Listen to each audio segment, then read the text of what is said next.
Okay, folks, Andrew Bopros here. Well, I'm going to do a quick video talking about some free agents that most likely we're going to let walk, and maybe talk a little bit about how many dollars we're going to have available to spend in the free market. Pretty interesting conversation, but I do want to open up a dialogue with all of you to determine whether these are good moves or bad moves. I want to hear your thoughts down below, and I know James has already done a video on this, but these really four players have come up a lot in a lot of conversations on X and through the media. So I just want to get your thoughts. Have a real quick video on this. Guys, let's get it.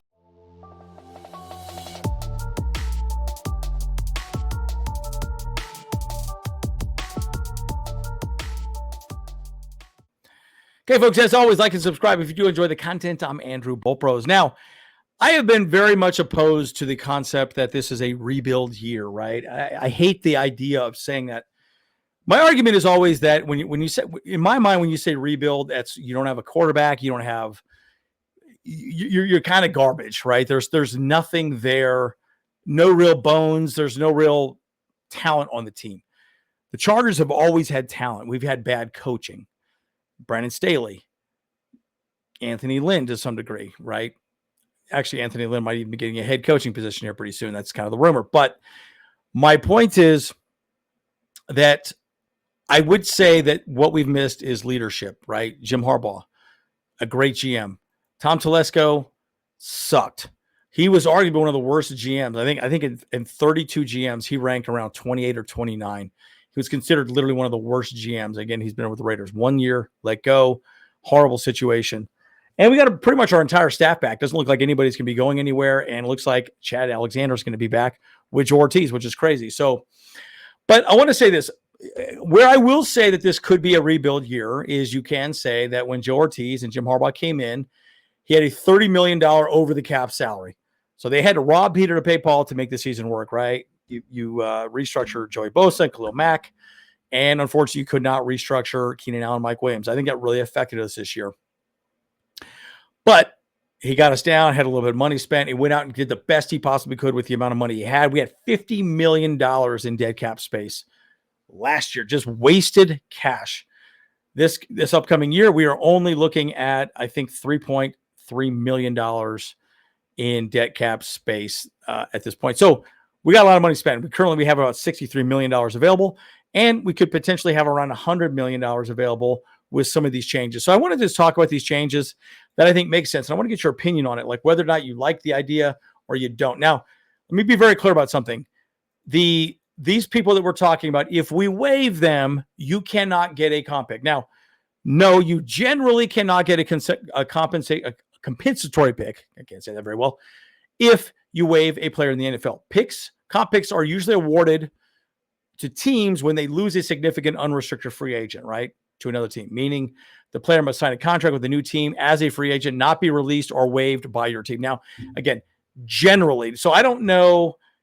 There might be a couple reasons as to why. Maybe the team could say, hey, I think we deserve a comp pick and maybe petition to the NFL. I don't know. But it says generally. The comp picks are sort of a little bit ambiguous at times. But again, I would say these players that I'm going to talk about most likely will not. Now, one player will talk about that at the end of the video. But again, I'm going to talk about four players and we're going to go from there. Now, the first player, you're not going to be shocked. Joey freaking Bosa. Now, I love Joey Bosa. Again, he's our last Charger, San Diego Charger on this list, and it's unfortunate, but I do think his days as a Charger are over. Again, one of the best Chargers defenders of all time. Made it 4 Pro Bowls. These last really 3 years have just been horrible. He looked like a shell of his. He has not looked great in the last 3 seasons. He's only played 28 total games in 3 years, 14 sacks in that time frame, and he had a $135 million contract. He signed back in 2020. Tom Telesco was a horrible negotiator, right? Again, you go back to looking at Joe Ortiz. He's not going to be giving contracts away like that. He's just not.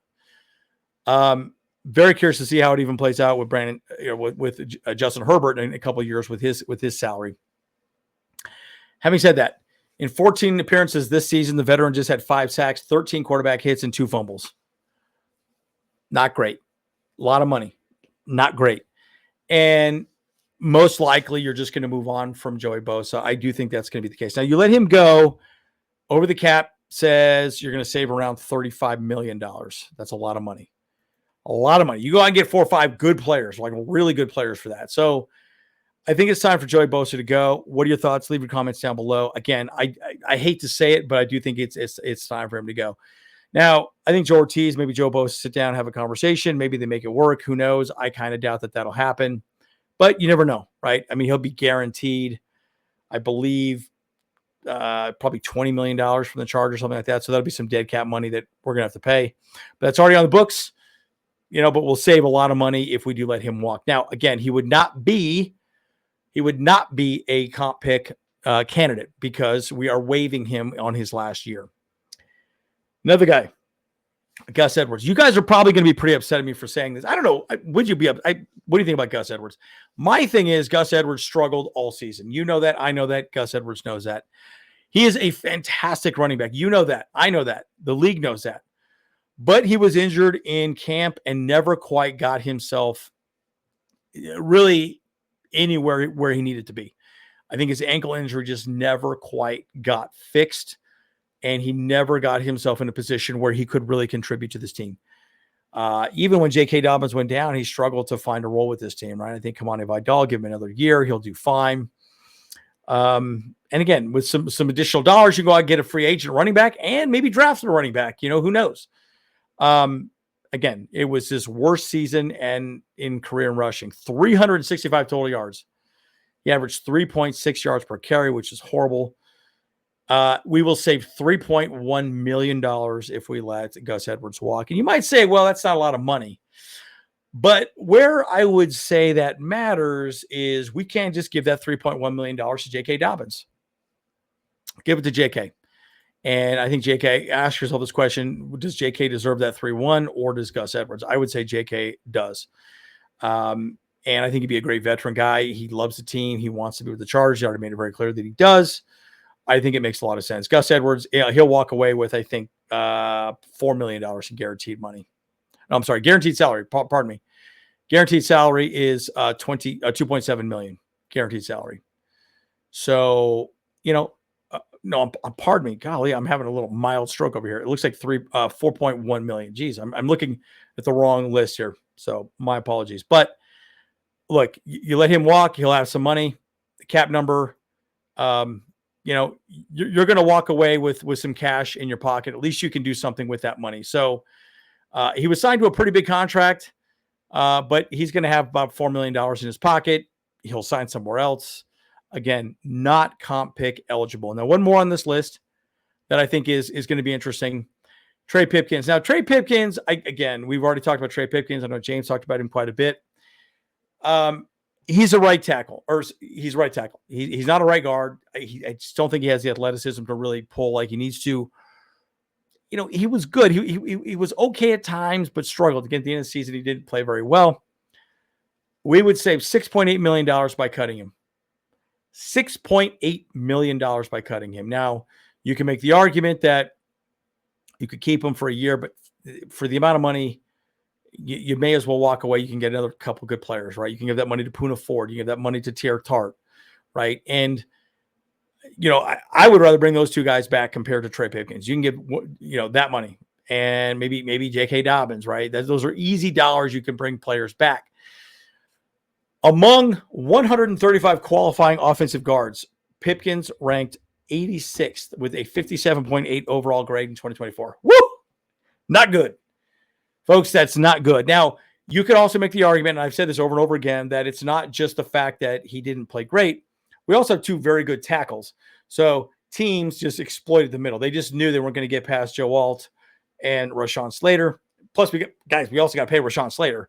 Rashawn Slater is up for money, and so he's going to take a chunk of this cash. And so you have to ask yourself this question.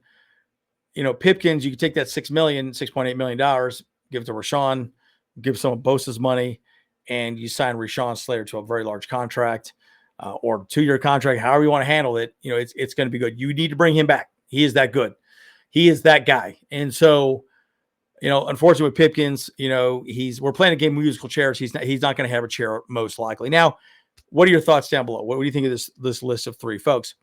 Now, the last person on this list, again, Khalil Mack has confirmed that he is going to be coming back this year. Another person you want to bring back. Now, again, that $25 million or $30 million, I think we're going to bring back, it's actually $35 million. You can get that money to Khalil Mack. Now, you could make an argument Khalil Mack is probably not worth that. I do think there is something to be said about that. I don't know that he's really worth that much money, right? But he's probably worth 25, maybe $30 million. He had a lot of pressures. I think he was like 10th in the league in pressures. Very good at setting the edge. He's a very good defensive end, but the age could be an issue. He had some groin issues. He had all these different issues. Look, I think he's worth bringing back. To me, Khalil Mack is that guy, and he's such a great guy in the locker room. Bring him back for one more year, one more swan song, see what he can do. So, I don't want this video to be a little too long. It's already a little over 10 minutes, which is much longer than I want it to be anyways, guys. I can flap my gums. You know this. But at the end of the day, guys, these are just some of my thoughts. What do you guys think about my list here? And what do you think about these people? Should we bring them? Should we cut them? Should we keep them? What are your thoughts? Yes, no, maybe so. Again, Poona Ford, Tara Tart, these are guys you need to bring back. And J.K. Dobbins, you got to bring these guys back. And really, I want to bring Khalil Mack back. I mean, those are 4 players I think you have to bring back. But these other 3, I think you could let go, potentially work that money, and then go out and get a couple of good guys, right? Maybe T. Higgins, maybe some of these other players, maybe another running back, maybe another veteran running back, another center guard. I think we're probably going to get away with, Zion Johnson for one more year as a left guard, but we'll see how it plays out. But anyways, guys, plenty to discuss, plenty to talk about. It's going to be an interesting season. Going to be an interesting offseason. I think we got a lot of money to play with. It could be very interesting. So, guys, as always, Andrew Bolt Bros. See you guys in the next one. Hey, what's up? Cameron Dick here watching Bolt Bros podcast. Let's go. Charged up, Bolt Bros on the night.